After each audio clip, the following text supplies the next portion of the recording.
Salut à vous, c'est Barbuche. Alors oui, ça fait longtemps que je n'avais pas fait de vidéo. Alors je reviens tout doucement, hein. Je suis pas mal occupé, j'ai changé de poste à mon travail, mes enfants, tout ça, bref. La vie fait que j'ai un peu moins de temps à consacrer à ma chaîne, donc bon, je vais quand même continuer à faire des vidéos, mais j'en ferai peut-être moins souvent. Je me suis doté d'un petit PC portable, un MSI VR705, un petit PC Intel Pentium 2 Go et des brouettes, avec 4 Go de RAM et j'ai changé le disque dur qui était mort pour un SSD, donc voilà, pour faire des tests de distribution, un peu plus, on va dire, un peu plus méchant, parce que là, il me faut les pilotes propriétaires et tout, c'est un PC qui demande plus de, on va dire, de variété au niveau de la d'une distribution, donc c'est plutôt pas mal, ça pourra me permettre de tester pas mal de distris, donc là, entre autres, aujourd'hui, Kubuntu 15.10 que j'ai testé dessus depuis un petit moment maintenant, et donc je vais vous donner mon avis et mon ressenti, parce que c'est vrai que jusqu'ici j'ai dit beaucoup de bien de cette distribution. Là je vais peut-être en dire un peu de mal de cette distribution, parce que elle m'a laissé un peu en froid, on va dire, là, sur l'utilisation sur un PC portable. Donc on va commencer tout simplement en parlant de l'installation. Donc là l'installation, j'ai pas grand chose à dire, une très bonne installation, très bien fait, j'ai pas eu de soucis, ça s'est passé formidablement bien. Là où j'ai eu un petit souci, c'est quand j'ai lancé le PC, et là aux premières utilisations, des bugs, des ralentissements, bref, un truc vraiment à chier. On peut pas dire d'autres mots. C'était vraiment nul. Donc là, j'étais un peu déçu au premier abord. Je dis, ouf, voilà, on est mal parti. Donc, j'ai voulu installer les pilotes additionnels, bref, tout ça. Là, pareil, de gros bugs.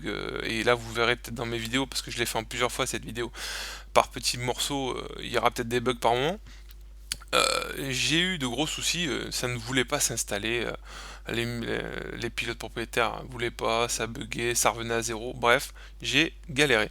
Et au bout d'une quinzaine de jours, une mise à jour système a tout remis à propre, et là j'ai pu installer au miracle les pilotes propriétaires. Donc à partir de là, ça s'est quand même relativement mieux passé, hein.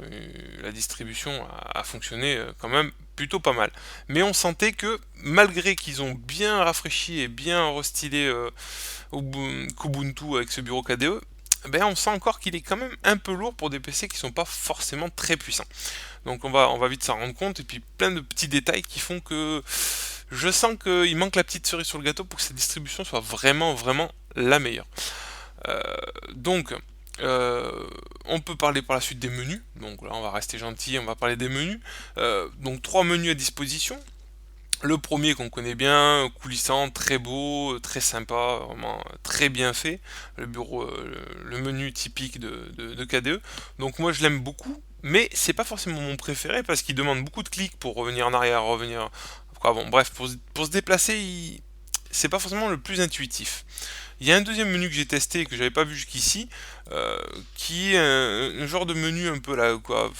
Un peu, ça me fait penser à certaines distributions que j'ai pu tester, avec un écran un peu noir transparent, sur le côté un menu avec des onglets, euh, les logiciels qui sont à l'intérieur, côté gauche les favoris, en bas des connexions, tout ça. Un menu qui est plutôt gros, donc sympa peut-être pour ceux qui débutent sous KDE, mais pas forcément le meilleur menu. Et puis pour finir, bon, le menu que moi je préfère, le menu déroulant, avec sur le côté les favoris, en bas les instinctions, tout ça, et puis les onglets qui se déplient tout seuls et qui se déploient, donc vraiment quelque chose d'intuitif et vraiment d'efficace. Pour ma part, au niveau des menus, voilà, rien d'exceptionnel. Pareil pour les notifications.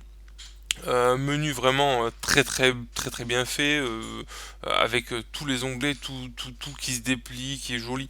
Vraiment, j'en dis beaucoup de bien à ce niveau-là. Il n'y a pas de souci. Il y a qu'une petite option que j'aimerais voir un peu plus peaufinée, on va dire. C'est l'option quand on déploie la notification de mise à jour. Là, c'est basique, hein, ça vous dit mise à jour, une petite touche au milieu appuyée pour les mises à jour, et basta, quoi. J'aurais aimé que ça mette la mise à jour dedans, ou je sais pas, quelque chose d'un peu plus intuitif. Voilà, c'est souvent le mot qui va revenir, un mot intuitif. C'est ce qui manque un peu dans cette distribution, je m'en suis rendu compte à l'utilisation. On va continuer donc. Je vais vous parler de l'audio et de la vidéo. Alors là aussi, pas mal de bugs, pas mal de soucis. C'est pas, voilà, on sent que ça demande pas mal de ressources. Les réglages sont un peu compliqués. C'était une grosse usine à gaz à l'époque de KDE 4.4, si je dis pas de bêtises. Ils ont vachement amélioré la situation avec Plasma. C'est vrai que ça s'est quand même simplifié, mais ça reste encore une petite usine à gaz et c'est compliqué. Moi qui on va dire le son, la vidéo intégrée à la carte mère, j'ai une carte graphique en plus ajoutée et en plus je laisse tout le temps brancher mon casque en USB avec le micro. Donc régulièrement une usine à gaz pour régler tout ça, pour pouvoir faire mes enregistrements de vidéos, bref, je vous en passe les meilleurs, j'ai pas mal galéré sur cette distribution. Donc voilà, à ce niveau-là c'est assez galère, et d'autant plus que j'ai voulu brancher donc mon PC portable sur un écran pour regarder un film, et la grosse galère entre le son, l'image qui était pas la bonne taille, bon bref, on veut lancer un film, faut s'y prendre une demi-heure avant pour faire les réglages. Donc ça m'a un peu refroidi à ce niveau-là, vidéo, c'est vrai qu'il y a pas mal de progrès à faire sur cette distribution pour améliorer la situation. Si on doit continuer niveau graphisme, moi les composants graphiques qu'on peut trouver sur KDE, donc c'est toujours aussi excellent, toujours aussi sympa, on a pas mal de choses que l'on peut rajouter sur l'écran. Si vous voyez, moi déjà d'office je me suis mis une horloge, une surveillance du processeur, de la mémoire, tout ça c'est plutôt sympa. Après, j'ai pas grand chose à dire dessus, à part que bon, des fois ça bug un peu, c'est pas. Voilà, on sent qu'il y a encore des petites améliorations à apporter sur toute cette touche graphique, hein. On sent que voilà, il y a des petits couacs. Ensuite, je voulais parler aussi de Dolphin. Alors Dolphin, le poste de travail de KDE qui des fois pose des problèmes, alors tout bête. Vraiment, moi je le trouve vraiment excellent, il est très bien fait, mais le petit mais, on va rajouter, manque, et pas assez intuitif. Voilà, on va rester toujours sur ce mot, pas assez intuitif. Moi je me suis rendu compte qu'à l'utilisation, voilà, quand par exemple on change d'affichage, euh, on va rajouter des informations supplémentaires sur l'affichage. Quand on va revenir sur un autre affichage, ben, tout les informations supplémentaires qu'on a mises, ben, on les perd, il faut recommencer la manipulation. Si on veut enlever, il faut encore repasser à chaque fois, déplier la touche contrôle pour aller chercher les onglets. Bref, c'est pas très intuitif, ça fonctionne très bien, c'est plein de réglages, c'est ce que j'adore sur KDE, c'est qu'on peut vraiment toucher à tout et tout régler, mais des fois un peu trop et pas assez, voilà, pas assez intuitif. Voilà, je redis toujours le même mot, mais c'est vraiment ce qui revient tout le temps dans mon esprit. Un truc que j'ai beaucoup aimé, par contre, que j'ai pu tester, c'est LibreOffice en version 5. Franchement, excellent. Ils ont fait plein d'améliorations. Ils l'ont énormément amélioré. Plein de petits réglages de partout. Bon, bref, vraiment super bien. J'ai testé. Alors, j'ai pas tout testé, mais gros coup de cœur pour cet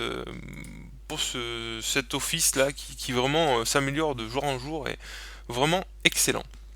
Alors j'ai un autre gros coup de cœur, hein, on va pas dire que du mal de Kubuntu, hein, je vais finir sur des choses quand même positives. Euh, je reviens sur la Logitech, hein, donc Muon de KDE, qui est vraiment excellente. J'adore comment elle est faite, vraiment intuitive, bien faite pour le coup là, on peut dire que c'est intuitif, c'est bien fait, c'est joli, c'est simple, c'est voilà. Pour moi j'ai que du positif, j'aimerais vraiment que cette Logitech là, on la retrouve sur Ubuntu. Franchement, je la trouve beaucoup plus sympa à utiliser que celle classique qu'on trouve sur Ubuntu. Voilà.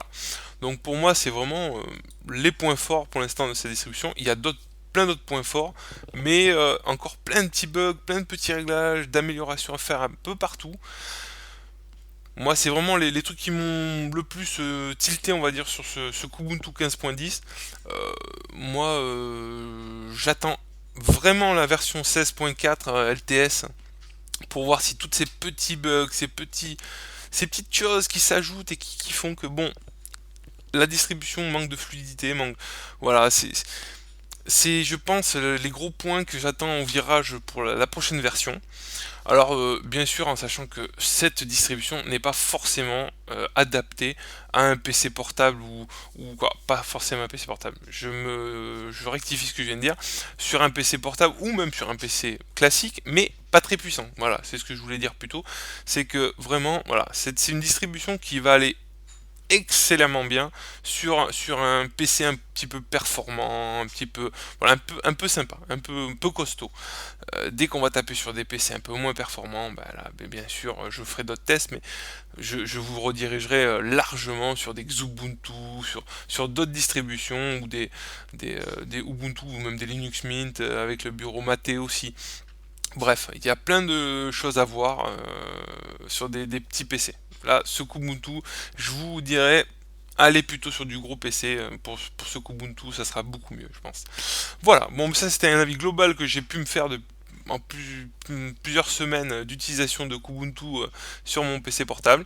J'espère que ces nouvelles types de vidéos vont vous plaire, avec un test vraiment réel où j'apporte vraiment des informations de mon utilisation perso, donc j'espère que ça va vous aider un peu à vous faire un avis sur ces distributions.